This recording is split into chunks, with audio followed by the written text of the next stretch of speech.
Good morning and welcome to the South Carolina Public Service Commission. It is approximately 10 a.m. on March 5th. We are here today for an allowable ex parte communication briefing. Before we begin, I would like to welcome our newest member, Mr. Swain Whitfield. Commissioner Whitfield, welcome back, and we're glad to have you. At the same time, I would like to express my sincere appreciation to Commissioner Thomas and to Commissioner Williams for their hard work and dedication to the commission over the years, and they're good friends and will be missed. But I think with Mr. Whitfield, we might have a leg up to start with because he now knows the door code, and I think he can make his way around. Ms. Wessinger-Hill, if you would, please explain exactly what we're doing this morning. Yes, sir. Thank you, Mr. Chairman and Commissioners, and to all who are present in hearing room this morning. As the Chairman mentioned, today we are here on Thursday, March the 5th for an allowable ex parte briefing to begin this morning at 10 a.m. The briefing was noticed, and it is from the South Carolina Water Utilities, Inc., South Carolina Water Utilities-PUI, Inc., South Carolina Water Utilities-PWR, Inc., Blue Granite Water Company, and Kiowa Island Utility, Inc. The subject matter of this allowable ex parte briefing is, quote, the introduction and future plans. This is the same subject matter to be discussed in this briefing as was timely noticed by the clerk's office. As I mentioned, this is a briefing and not a hearing. The briefing must be conducted in compliance with the provisions of South Carolina Code Section 58-3-260C. The requirements of this statute are, in part, that the allowable ex parte briefing be confined to the subject matter which has been noticed. I therefore ask that the presenters, commissioners, staff, and all those present please refrain from discussing any matters not related to this specific topic, which is, again, introduction and future plans. Secondly, South Carolina Code Section 58-3260 prohibits any presenter, commissioner, commission staff from requesting or giving any commitment, predetermination, or prediction regarding any action by any commissioner as to any ultimate or penultimate issue which either is or is likely to come before the commission. Third, I would ask the presenters, commissioners, and staff to also refrain from referencing any report, article, statute, or documents of any kind that are not included in today's presentation. A copy of any document which is referenced during the presentation must be provided to the commission and for inclusion in the record. The record will be certified and all materials will be placed in the record on the DMS for this particular docket by the Chief Clerk of the Commission, Ms. Jocelyn Boyd. Fourth, if anyone during the course of this briefing exceeds the scope of the briefing or does not comply or fails to conduct themselves within the provisions of South Carolina Code Section 58-3-260, it is expected that a contemporaneous objection must be made. And finally, everyone in attendance today in person in the hearing room must sign in or register when you entered. If you did not when you entered, please do so before exiting. You will also be given a form at the door if you haven't already. Please read and sign the form before leaving the hearing room today. The form is provided to each person in attendance for the purpose of certifying that the requirements contained in South Carolina Code Section 58-3-260C were complied with during this presentation. This means that no person, commissioner, or commission staff deviated from the topic of the discussion noticed for the allowable ex parte briefing, or that the law was violated during the course of the briefing to the commission. I thank you all for your attention and time. And Mr. Chairman, the request and notice of the allowable ex parte communication briefing are in order and ready to proceed. Thank you, Ms. Wessinger-Hill. I can't help but think of something Commissioner Caston told me a long time ago. He said you can live without electricity, but you can't live without water. So would the party's counsel please introduce themselves? Good morning, Mr. Chairman, Mr. Vice Chairman, Commissioners. pleasure to be here today. Nanette Edwards, I'm with the law firm Burr Foreman, and with me here today as co-counsel is Charles Tarini with the Tarini Law Firm. With that, I'll turn it over to you. And who's here for ORS? Good morning, Chair Powers, Vice Chair Williams, and members of the Commission. I'm Donna Rainey, designee of the Executive Director of Office of Regulatory Staff today, and with me today is Tom Philopoulos. Thank you. Welcome. All right, Ms. Edwards, it's all yours. Again, thank you for allowing us to hold this briefing today. We have 5 members of the South Carolina Water Utilities group, and again, thank you for allowing us to do this briefing. One thing I did commit to our esteemed court reporter is that at the very beginning, I would just one last time remind that she can only take one voice at a time. So please excuse us if after a question is asked, you notice that we take a pause to respond. I made that promise, and I'm keeping my promise. With that, I'm going to turn it to our first presenter, Craig Sorensen. I do have contempt powers if they don't. Thank you. Good morning. Chairman Powers, Vice Chairman Williams, members of the Commission, appreciate your time today. Glad to be here in front of you.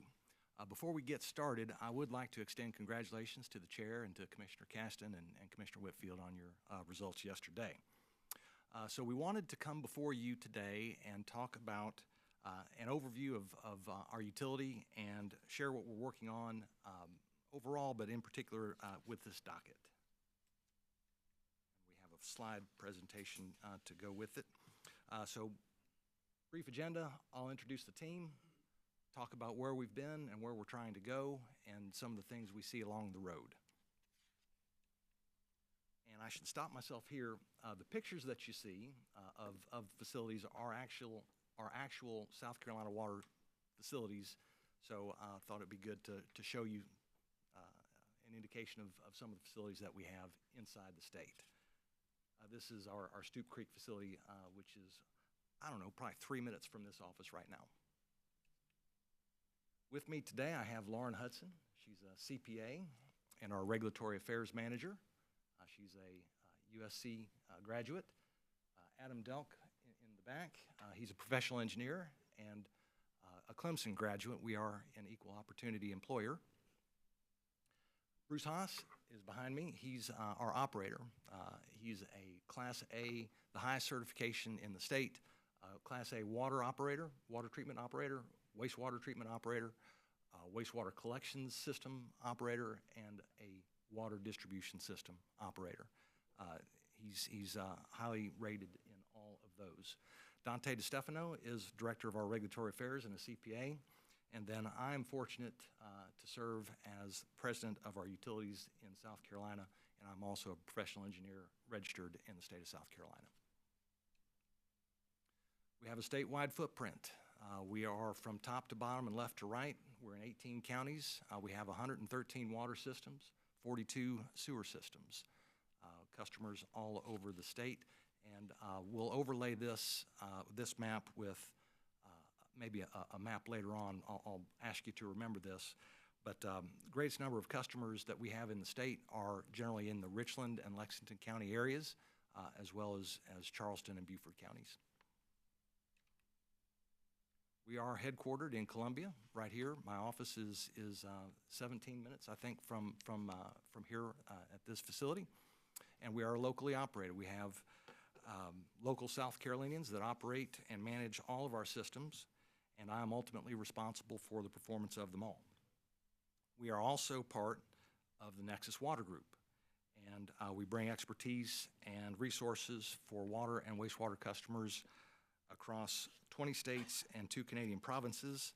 Many of our systems in the state of South Carolina have been here for some time, and I'll note that as you look at the brands we have listed here, you'll see that Blue Granite Water Company is part of the discussion today.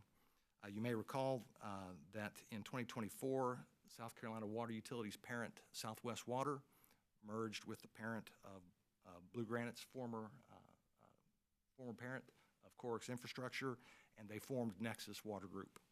As a result of that merger, I am now responsible and have gained that responsibility for the Blue Granite systems. I thought it'd be interesting to show some data that is on a page of all the systems together. You see that PUI, the PWR systems, and the former Synergy systems are all sewer only, wastewater only. But the Kiowa system and the Blue Granite system have both water and wastewater customers. You see the totals across the bottom, and then the ERCs, for those who aren't necessarily familiar with what an ERC is, that is a measurement of the estimated demand that a single-family residence would place upon the utility. It allows us to view the impact of a commercial or a multifamily customer, for example, as the multiple of a residential equivalent. So we have almost 90,000 of those equivalent connections inside the state of South Carolina today. We've got about 125 employees that directly support the state of South Carolina. Over the past 2 years, we have invested over $33 million in capital improvements to our South Carolina systems. And last year, we had $68 million in combined total revenue, of which $7.1 million went to pay South Carolina property taxes. We're providers of essential services. As the chair mentioned, you got to have water, but I believe our responsibility extends beyond that, and that we need to be out and engaged with our communities. So last year, our team logged 740 hours of support and activity inside the state of South Carolina to support our communities. Pictures here, you see the big picture in the back is Water Missions Walk for Water. Then working across the bottom of the picture, Homeworks, where we help residents with projects they have, or maybe building a wheelchair ramp, those sorts of things for residents that need help. The Breast Cancer Walk, Adopt a Highway, we do back to school drives.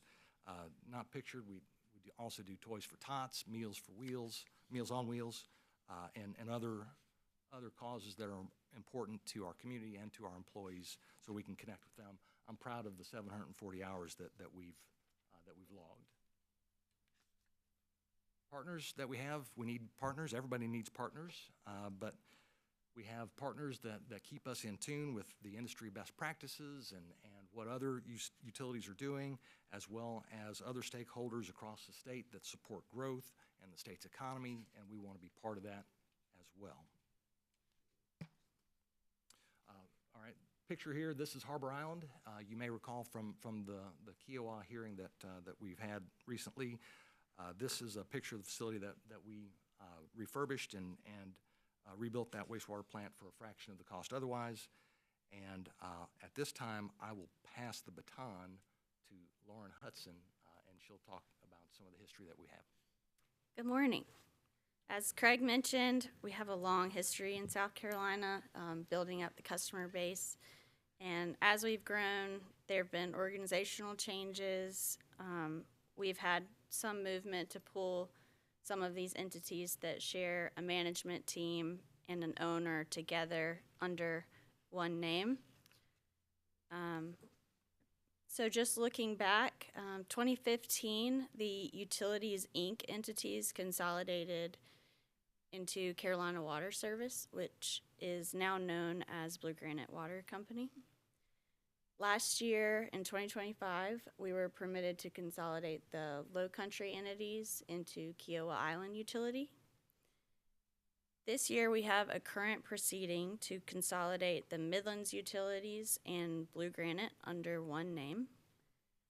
Ultimately, the intention is to consolidate statewide to gain more access to those administrative benefits, which Dante is going to explain further.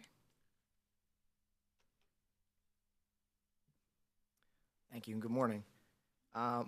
So we wanted to cover some of the benefits, some of the strategic benefits that the company sees as far as that consolidation efforts that Lauren was just describing. So for example, we think there's value in having one entity with one to signify the single centralized management team that we have. It's one point of contact for stakeholders from an operations perspective. Craig as the president, from a communications perspective, as far as spokespeople and things like that. That helps our stakeholders, be it the commission, be it legislators, or other stakeholders, customer groups or customer HOAs and things like that, to be able to reach out to a single point of contact with a single name on the banner.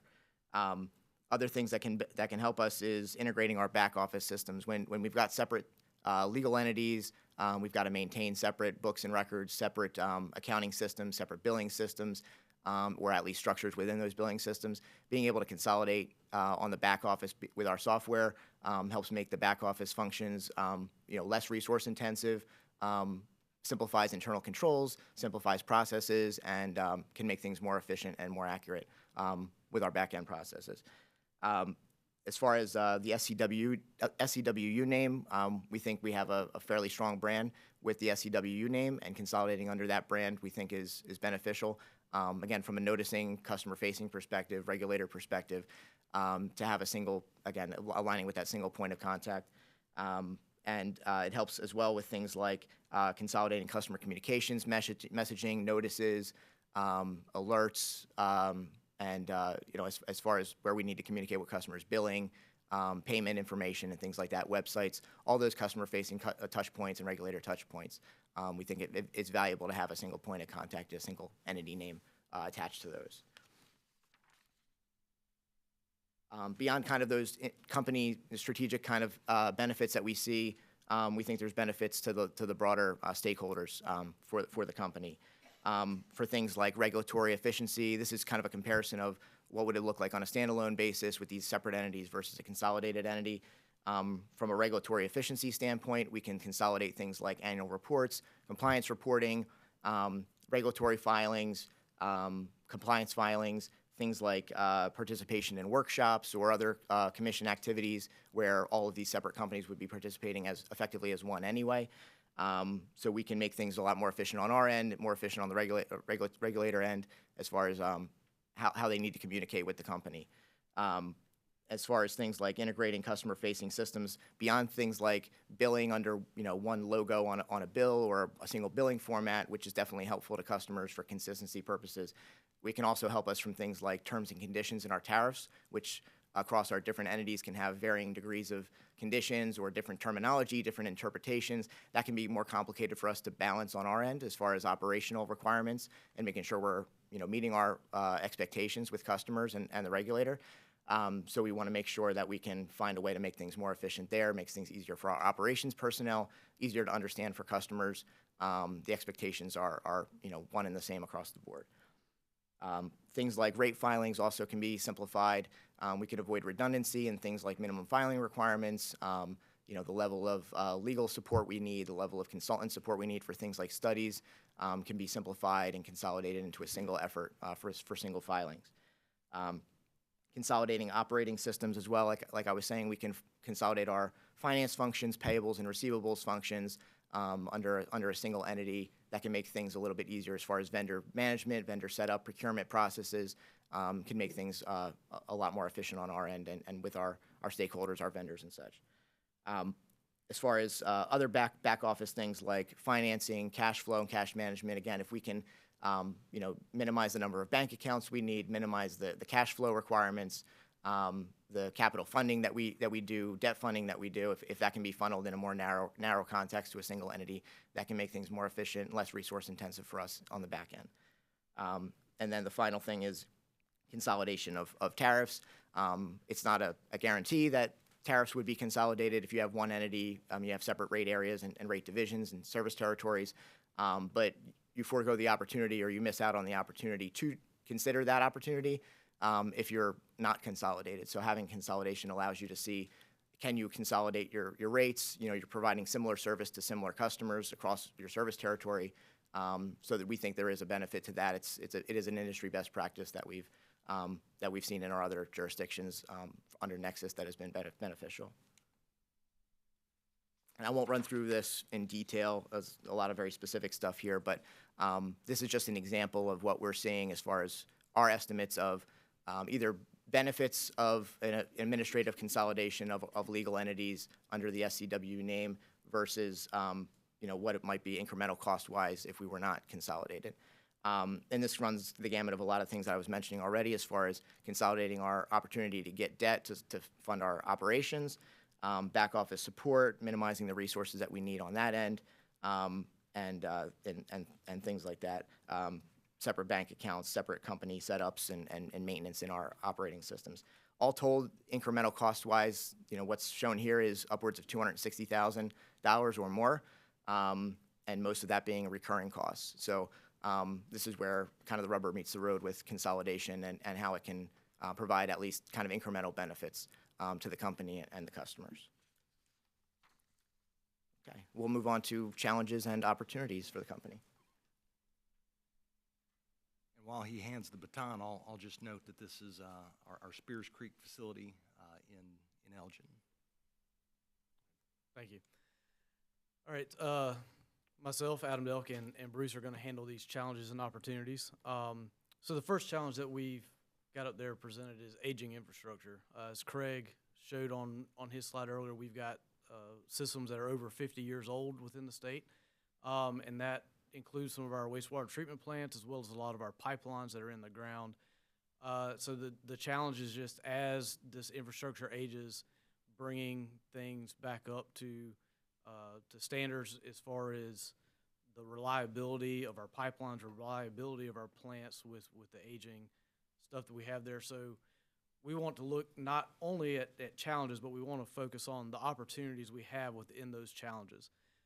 So for service improvements, wastewater treatment plants, where we can bring our plants up to standards of our new permits that are constantly being renewed by the South Carolina Department of Environmental Services, formerly known as DHEC. Bring those treatment plants up and fixing things that continue to age. The cost of service and customer service, just taking the opportunity to now get out in front of our customers, doing communications, drop-ins, just letting the customers know all of these projects and stuff that we're taking on to improve the service, which leads us into resiliency, again, of our pipelines, making sure that the investments that we do, fixing or upgrading old pipelines to provide the service, reduce the amount of boil water advisories, reduce permit violations and those sorts of things, and just trying to make sure that we take the right steps in fixing some of our aging infrastructure to better serve our customers. Bruce, if you want to take the next. Good morning, Commissioners. I pressed it. All right. Good morning, Commissioners. Some of the special challenges that we face include PFAS and lead and copper. Since World War II, manufacturers have developed thousands of variants of PFAS. They repel liquids and resist heat, which also makes this chemical difficult to destroy. Whether people are exposed through products like stain-resistant fabrics or nonstick food wrappers, or from contaminated air or water, these chemicals can combine and accumulate in human bodies over time, and thus increasing the risk of certain cancers. So certain PFAS limits are currently set at 4 parts per trillion. Per trillion. What is a part per trillion?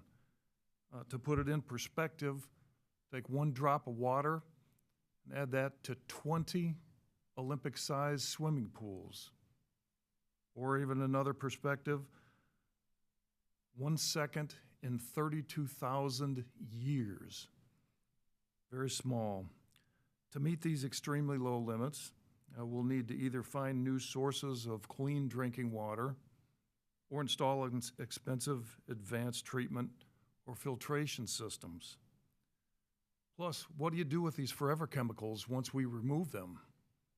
We have to have some place to dispose of them. If they're considered hazardous waste, then you're looking at extremely high costs as well to dispose of those. Another challenge we face is the lead and copper rule revisions. Last took effect to 2024, and the current upcoming one, lead and copper rule improvements, that's to take effect next year in 2027. We're also going to be lowering the current level, a lead action level of 15 parts per billion down to 10 parts per billion.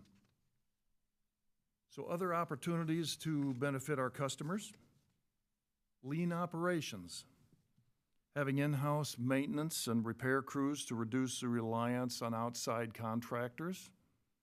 Shared resources through consolidation is helpful to provide more efficiencies through easily sharing of equipment, staffing, oversight, contractors, and more, just for the benefit of our customers. Also working to optimize vendors providing services and purchasing materials that reduce costs or improve terms. Costs are going up everywhere for everybody. We've got materials, repair parts, chemicals, etc. Consolidation will help leverage our abilities to be able to obtain these parts and materials, services, and chemicals at the lowest prices possible. Some other challenges we face: aging industry workforce and having qualified staff. Some of our opportunities with that: retaining and acquiring qualified staff. Our company was the first water and wastewater utility in the state to work with the Department of Labor and launch an operator apprentice program to provide additional training and of staff through coursework at Central Carolina Tech here. We've also had an internship program for the past, for students, high school students in the past, who might be interested in the environmental field. We also provide training and additional education opportunities for our operations staff to increase their qualifications and certifications and elevate their skill sets. We must meet the needs and expectations of developing the best in the water business and wastewater industry. Our goal is to provide the best service possible while going and working to mitigate costs wherever we can. With that, I'll turn it back to Adam. Thank you, Bruce. So the next bullet point on challenges is regulatory cost. You know, on a standalone basis, regulatory costs with multiple proceedings for each of those individual companies that we showed earlier that we are trying to consolidate, when you have to have expert witnesses, when you have to have cost of service studies and stuff on each of those individual entities, that's not a small number. In our previous docket, we capped rate case expense at $1 million. These are real numbers that our customers have to bear. On the opportunities, we're just looking for ways to efficiently navigate the regulatory process, reduce the number of rate cases, therefore reducing our expenses that our customers are going for. The last one, pressure on rates. So as you're aware, customers are our only source of revenue. They have to, the customers are our only way to get the money to recoup the expenses that we put out there. And all of our inputs are going up, as you're aware, across the board. It feels like every part of your lives, costs are just going up. For us, power, chemicals, sludge, some of our really large costs are going up. So where do we look for opportunities to help mitigate those rate impacts? Well, as Bruce was talking with our vendors to try to get multi-year deals on pricing so that we can stabilize the uncertainty of rate on our inputs that we have to use. Also, self-performing work where it makes sense and we have the expertise to do it, rather than paying a contractor and contract markups on that work, and we're in control of the quality of work that our customers are ultimately paying for. And so those are some of the opportunities we see to help mitigate rate impacts going in the future. And with that, I'll turn it back over to Craig to wrap us up. Thank you. Continuing on with a challenge and an opportunity is growth, right? This is a study that Realtor.com put out, and it shows the affordability. Well, they called it the Affordability and Home Building Criteria Report Card.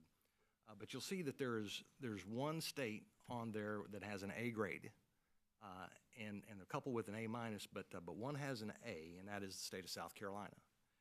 And this letter grade the study took a look at current inventory, housing inventory, and current pricing, and really turned that into a proxy for future growth, future affordability. And so the Realtor.com thinks that we are positioned well for growth and for home building, affordable homes into the future, which affordable homes, I think, is going to certainly further encourage future growth. Our job is to manage that growth and its impact on our systems and the assets, because the growth is coming to the state, as we all know. This is that slide I mentioned earlier. If you remember back, where we were located in the state, and kind of think about that in terms of this. The dark green and the green are growth projections since 2010. So you see that in those areas the population is increasing, and I don't see anything knocking us off those growth projections. And apologies that the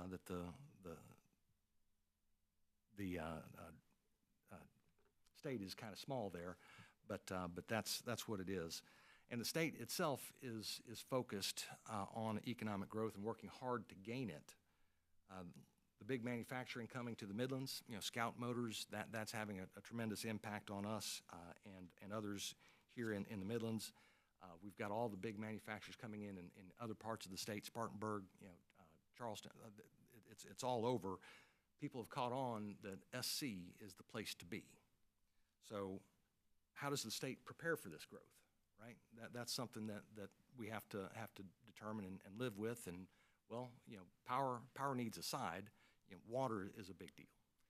And water is something that the governor has paid attention to, and he established the working group Water SC in late 2024 and populated it. I'm in the group, but put a bunch of cross-functional, cross-industry experts on this panel to figure out the answers to some of the questions that the governor had. We were charged with helping the DES produce an updated state water plan, but the governor wanted to know, how much water do we have? How do we use it? Where does it go?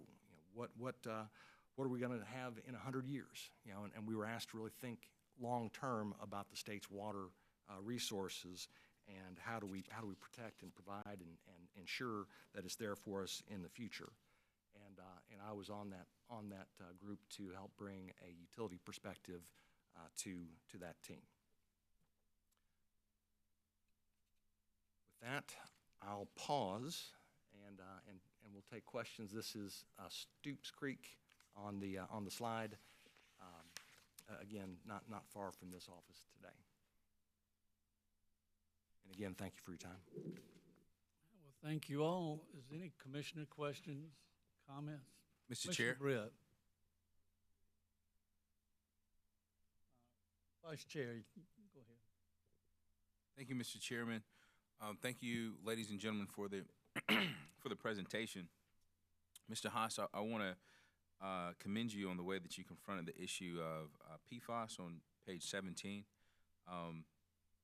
You look like that maybe once or twice in your life you've picked up something heavy. So the way you went through that analysis on that heavy issue, maybe it makes sense they gave that issue to you. When you talk about PFAS and put it in perspective in terms of, I think you said 1 drop of water in 20 Olympic-size swimming pool, and I think you made a reference to time. I really appreciate that. That illustrates how small the amount of PFAS may be in our water, but it still also addresses the fact that it's there. And so, is there anything that a individual homeowner could do, understanding the cost that you went through about, expensive filtration systems, and then once you extract the PFAS, whether or not it's, toxic waste, and what do you do with it then, understanding all that, but just setting that to the side, just a simple, young family with children that say, hey, is there anything we can do in our household that may be affordable to help protect from PFAS?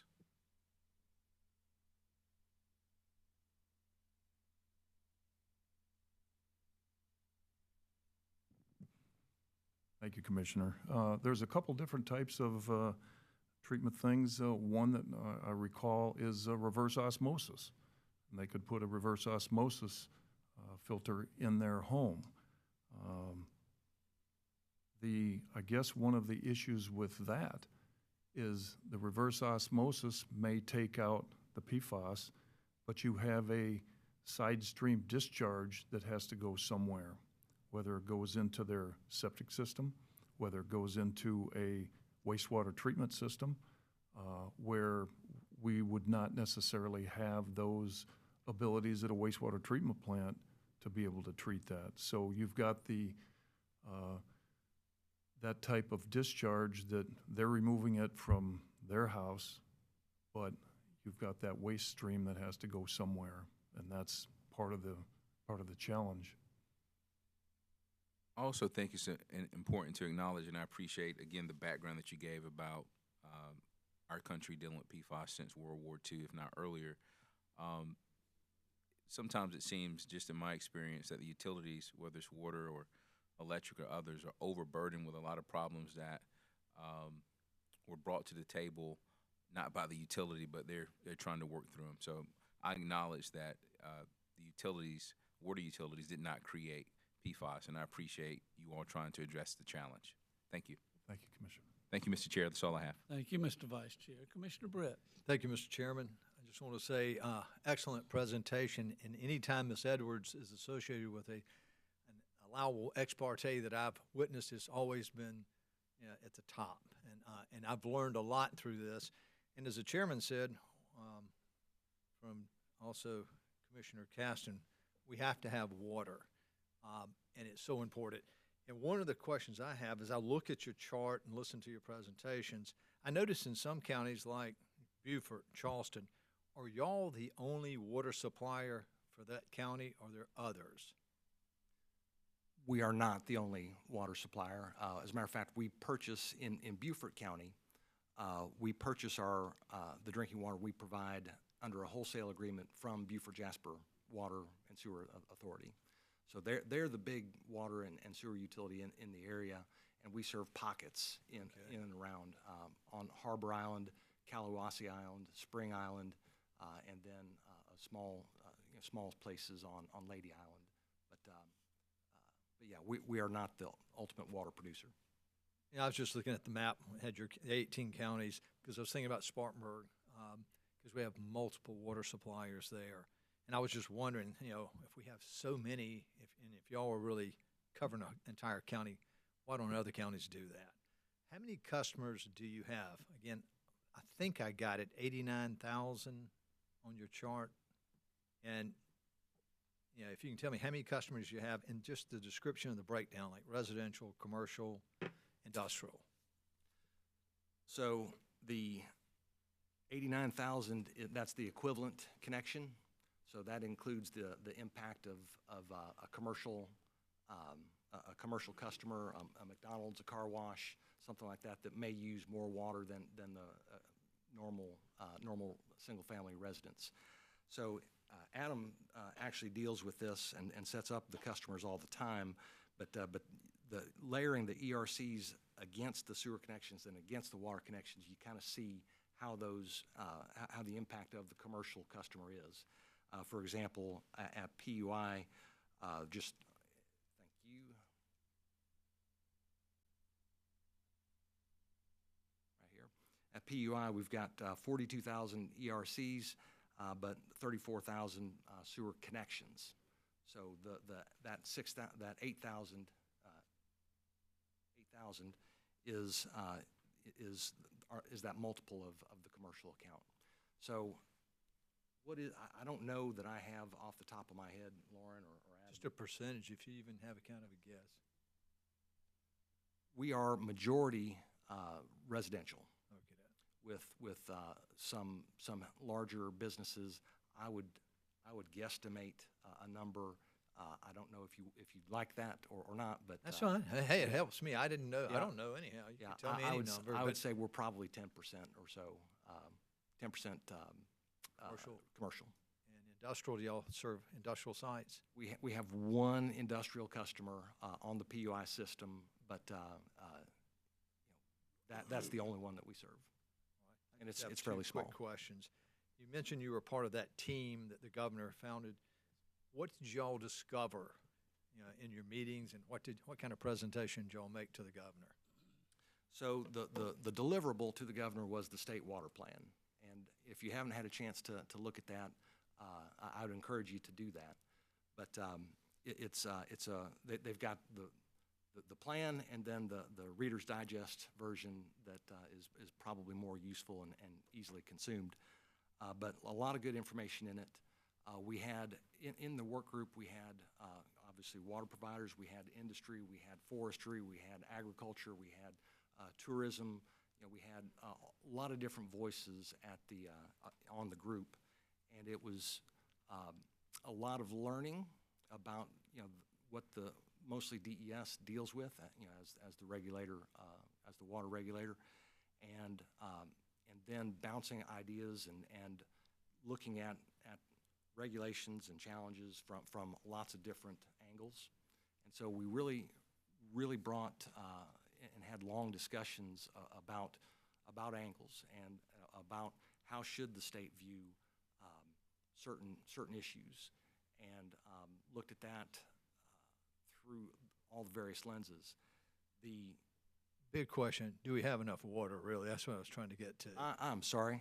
It's all right. I'm No. not telling you how to build the watch. Yeah, I'm just, yeah. Did the study say, hey, listen, with the growth that you talked about in your opening statement, South Carolina from one end of the state to the other, the residential, industrial, growth that we have, do we have enough water, or do we need to have a backup plan? So I feel good about the state's water resources. We have plentiful resources, and the thing I think that the governor latched on to quickly was okay. Well, 3 years ago, nobody was talking about data centers. No, I mean, Not many people. Not many people. And so now that they arrive, and the first data centers on the scene, well, what are these data centers, and how do they work, and what do they do, and how do they operate? And the first thing you hear is, well, they suck a lot of power and they suck a lot of water, and that's what they're consuming, these resources that are now going to be presumably taken from somewhere else, and maybe there's an opportunity cost or something there. And so do we want data centers? Are they good? Are they bad? And so that was kind of out of the gate, how they started. Now, we hear that they've advanced from, they still consume large amounts of power, but now maybe some, and I don't know if all, but and there are competitors in the space, and they're all doing things slightly differently. But I think the data centers that are coming out now are really focusing on closed loop water usage, because they use it for cooling and such. So maybe it used to be that they were consuming large quantities of water, potable water from some municipality or provider that was then stressed and unable then to offer water to someone else. But today, I think the new ones coming out, that they may build their system, fill up their system, with one-time water use, and then are able to run with that without consuming large quantities. Thanks. The last question. With what's going on in the world right now, what type of security measures do y'all have in place to protect your water supply? So we do have physical security at our systems, and then really when I think of the world today and the challenges that are going on, obviously in the Middle East, Russia, Ukraine, I think of cyber, and that's really the best way that someone might get at us. We have a robust cyber security program. We all go through training. I think it's quarterly training. Our IT department is constantly testing us to make sure that we're not falling for fake phishing, scams and emails. So we're doing all those things. I think because I think it's fair to say that there is great risk about employees clicking on a bad link and then introducing something. So we pay attention to that. Then from an operational technology standpoint, where we have systems that control pumps and control feed doses and those sorts of things, we've got them sequestered and an air gap from system to system, so that hopefully nothing would make it through and not take everything down. So no one can physically put something in the water and harm a lot of folks. Right. Yeah, and yes, that's correct. Yeah, good. Thank you. I appreciate it. Thank you. Yes, sir. Thank you, Commissioner Brett. Commissioner Caston. Thank you, and still good morning. I wish I could go into the history of statewide water resource management, which led to a plan, but I see Ms. Dennis in the audience, and she remembers a lot of the history, so if you haven't gleaned that from her, shame on you. Thinking about PFAS, lead and copper, remember talking about that in late 80s, early 90s. And hearing your conversation about it, I remember when the testing that we had, you could only detect parts per million, then parts per billion, now parts per trillion. I reckon next it'll be parts per gazillion. I'm not real sure, but all that said is when folks used to call us up when they'd read the headlines, there was always some new urgent, chaotic thing. But when I would tell folks, it's always been there. We just didn't test it parts per trillion or parts per billion at the time. But thinking about PFAS, and I don't remember if you said it or not, as I understand it, the bulk of your water is through wholesale, and you have some wells. Is that correct? That's correct. In any of your resources, have you detected PFAS? We have. And there are certain locations, we're not exactly sure where it comes from. We have wholesale providers, for example, the city of Charleston has PFAS and is working on projects, and I'm not sure where they are in the process of the capital expenditure and the project that they're pulling together. But they're working to treat the PFAS at that level. Charleston is the ultimate producer of the water that Kiowa, for example, consumes. Charleston sells it to St. John's Water Company, and then St. John's Water Company sells to Kiowa Island Utility. So it's coming from there. Well, you probably just answered that question, because that's what I was going to ask. Is that from your wholesale customers, or have you detected in some of your wells? So we have detected it in some wells as well. And to your point of what is, and we've reported this to the state. There's the state is working on all this, and of course EPA has timelines and limits that we mentioned earlier, that we're working towards. I think right now there is some hesitation maybe in what is the ultimate limit and what's the ultimate approach that the current EPA is going to promulgate out to the states. But right now, we have guidelines and deadlines that we're working towards there. But yes, we do have some of our wells do have tested for PFAS. To the comment that you made earlier, such small concentrations, you got to be really careful with your sampling techniques and protocols and the lab. I tell people, half of compliance is at the lab. You can do everything on your side at the facility and do everything, but the lab can screw it up, very, very easily. And when you start talking about, the drops in the swimming pool, the visual I like is it's less than 1/100 of an inch on your journey to the moon. That's these limits that we're dealing with. And so you can just it can be in one sample and not the next. And so, we're trying to take multiple samples and get a sense of really do we, how serious is the problem? All the results that we have that have come back have been very, very close to the limit. So it's not like, the limit's 4 and we've got 9,000. It's like we've got 5 or 6. So we're all right there. I don't know if it's the same, but as I recall, it seems like 90% of the, I guess, sampling area was about 90% of the issues that were experienced. I don't know if that's the same now. One final question, lead and copper.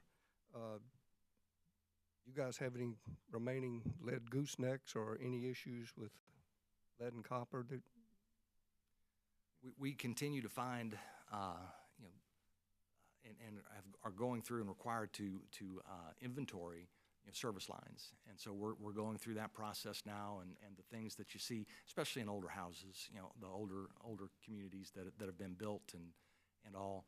I don't know if we're finding lead goosenecks anymore, but we're seeing galvanized pipe and some of those things that can be affected and leach lead out there. But we do see some of that. A lot of old brass fixtures have. Yes.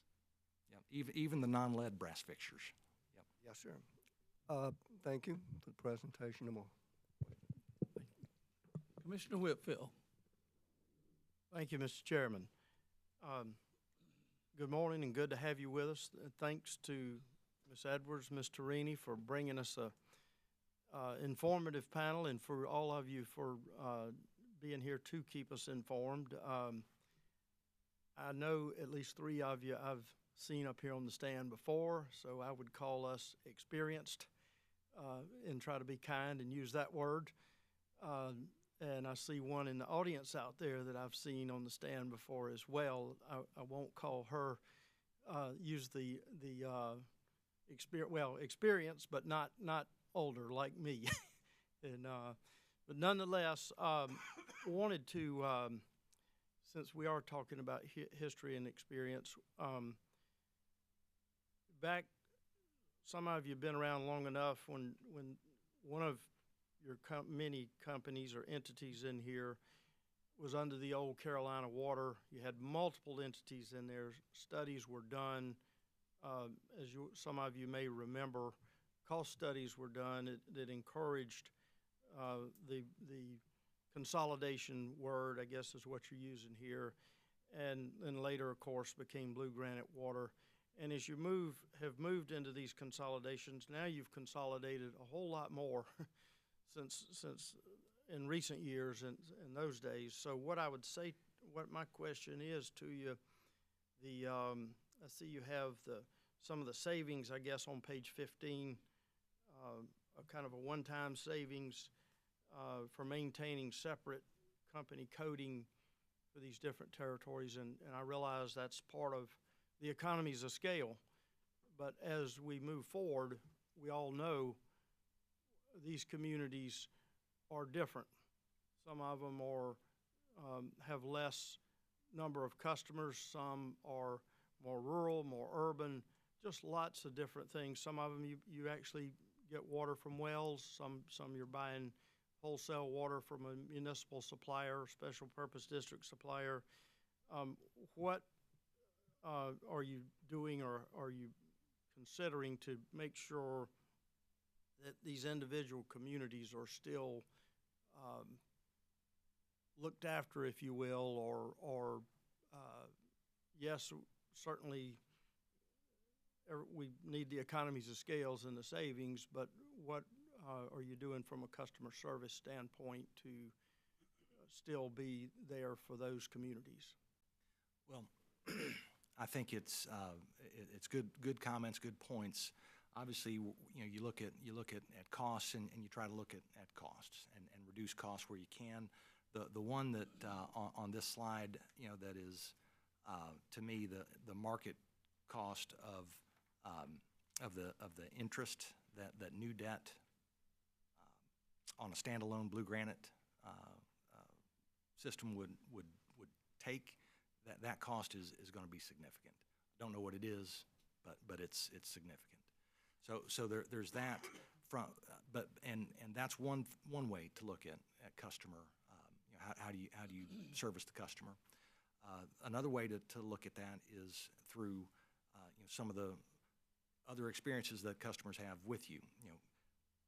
I look at boil water advisories. That's something easy to count, right? And so if you look at boil water advisories historically that Blue Granite has issued, and for various reasons, that there are things that cause boil water advisories, and there's strict protocols around that.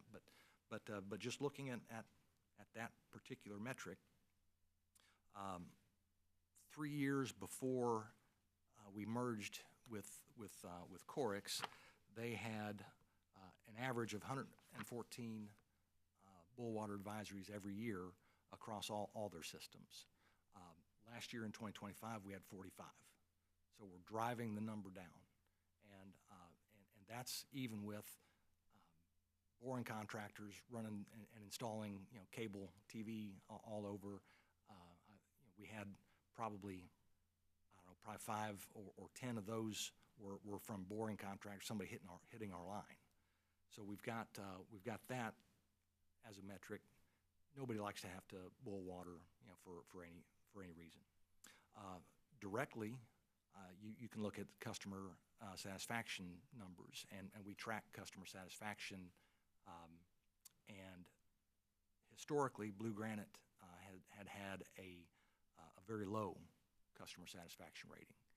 And I think in 2021, they were at 18% customer satisfaction. 2022, they were at 22%, 30% in 2023.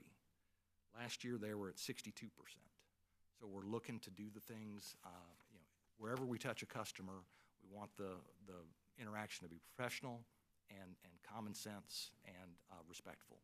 So that's what we're trying to do, and I think the numbers that we see are showing that out. Thank you for that answer, Mr. Sorensen.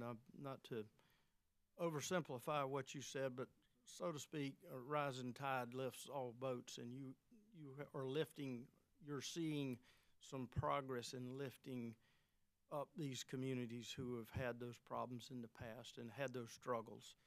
And we certainly, it's always alarming to hear about a boil water advisory, and again, you attributed a certain percentage of them to excavations and projects going on, that progress, if you will, of our growth in the state and construction and so forth. So one more question, if I could, I guess it's more to Mr. Haas, as we talk about PFAS, and I think both Commissioner Caston and Williams drilled down on that pretty hard, so not going to go but with one question there. And you talked about the number 4 parts per trillion, and we talked about how we're testing for the finite, very, very smallest level, and we're getting down to that level of, but you mentioned if you're required to dispose of that or put it in, could you tell me I mean, I'm familiar with a lot of hazardous waste and facilities. Where specifically would you take something like that? or how would you dispose of it when you mention that, or could you educate me a little bit on that? I'm afraid that's going to be something that's to be determined, because if we have to put in a type of filter that traps everything, then without a waste stream to it, we can take that and have to find whether it be a hazardous waste landfill, that it has to be bundled up, secured somewhere. I think that's still to be determined, because we don't have that in place as of yet. But certainly if it's considered a hazardous waste, incremental costs go up quite a bit in being able to discharge something like that, or to dispose of it, I should say. So still to be determined. And we think of PFAS being some of the industrial type uses going back, as Commissioner Williams said, all the way back to World War II and years of that. But PFAS can also be small, like even waterproofing material. It can be in all kind of things that people have in daily use life that they might not think about, correct? Right. Exactly. Yes, you think of cosmetics. That is a huge, huge container of PFAS. There are others. It's all over and everywhere. And water consumption is a source that PFAS can get into your body, but it is, it's not the only source, and it is not. It may be on the order of 15, 20% maybe of the PFAS that you absorb every day maybe comes from water. Well, thank you all, and thank you for your presentation today, and thank you for being here today. That's all I have, Mr. Chairman. Thank you, Commissioner Whitfield. Just a couple of things. Mr. Sarson, the Kiowa thing, it seems like there was a testimony not long ago about being able to share the employees and be able to cover both places. I went to a wedding at Kiowa not long ago. Kiowa is a long way from Harbor Island. I thought about that after the hearing, isn't it? It's a long way. It is. So I think you're going to have somebody at both ends of that spectrum. It is shorter by boat. Okay. But we don't. Definitely.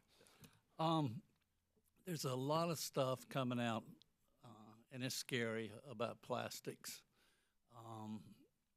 Forever plastics, it's in the water, it's just everywhere. That's going to be a big challenge. And what concerns me is there are so many, I was probably a page when they talked about home rule, there's so many systems that are not under our jurisdiction. Are you in a position to, who's monitoring a lot of those systems? Are you in a position to help these companies out, or is there some sort of shared education or shared group where even they're involved? Well, I'm not sure of the systems that you're talking about, but the state does have plentiful resources of where they can go and get information. I'll be at a conference here in 2 weeks where we'll talk about PFAS, emerging contaminants, all those things that are out there. So yes, the state has resource. There are industry groups, and then to the extent we can help or be a part of a solution, that is something that we would like to do. And some of that would come under what the governor, Commissioner Britt mentioned about the governor having working with y'all. Is that right? So I'm not sure of the question. Chair Powers, if I may. I think what he's asking, don't let me put words in your mouth, is that who's looking over the water systems, the water utilities, and I would assume that would be the Department of Environmental Services. Every utility, public or private, has to comply with the water standards and that kind of stuff. Is that correct? Yes, that is correct, and thank you for the save, Commissioner Caston. The other thing that I would say is that US EPA is driving, there are lots of people that are looking at, those emerging contaminants, the microplastics, the pharmaceuticals, all those things that we don't have limits for today, that, somebody's looking at that. But those studies are ongoing, then those studies would produce proposed limits, and US EPA has a process that they generally follow for rolling out limits and then letting the various states promulgate those limits out. So the state is looking at that. You mentioned Water SC. We are looking at and stepping back and looking at how we can assist the Department of Environmental Services in really looking ahead. And I kind of look at it as maybe an external board of directors or advisor to the department as really the goal of Water SC. And the first phase of our delivery in that group was the creation and the update of the state water plan. Now the second piece, I think, is what we're just getting into, and that is really, looking at not just the quantity of water, because you want water you can use, right? So there's a quality piece of water that you have to pay attention to, and at least you certainly can't ignore. So that is, I think phase one, we understood and pulled our arms around the quantity of water that we have, and now we're going to be looking at those finer points. What is the water quality? What does water quality need to be? What is the best use of those the waters that we have? Okay, well, Commissioner Caston rephrased my question perfectly. And look at, your company has come before us, and some of these small places that y'all have taken over, I think a better word is you salvaged or saved some very difficult situations. My son works for a state agency, and he had to cut a pipe the other day, and it's a lead pipe, and it was just full of, just all kind of things.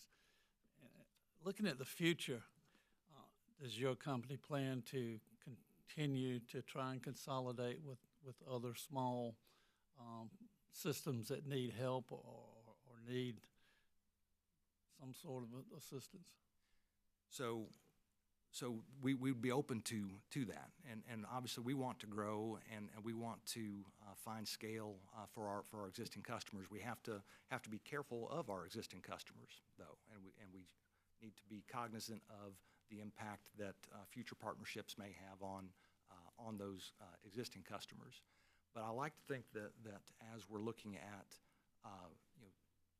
stepping out and adding more customers to the customer base, that consolidation works for everybody over time, and that maybe one customer group benefits initially, but then over the long term, other customer groups benefit from the reduced number of filings, the sharing of capital resources, and those benefits that are company consolidation spread to everyone.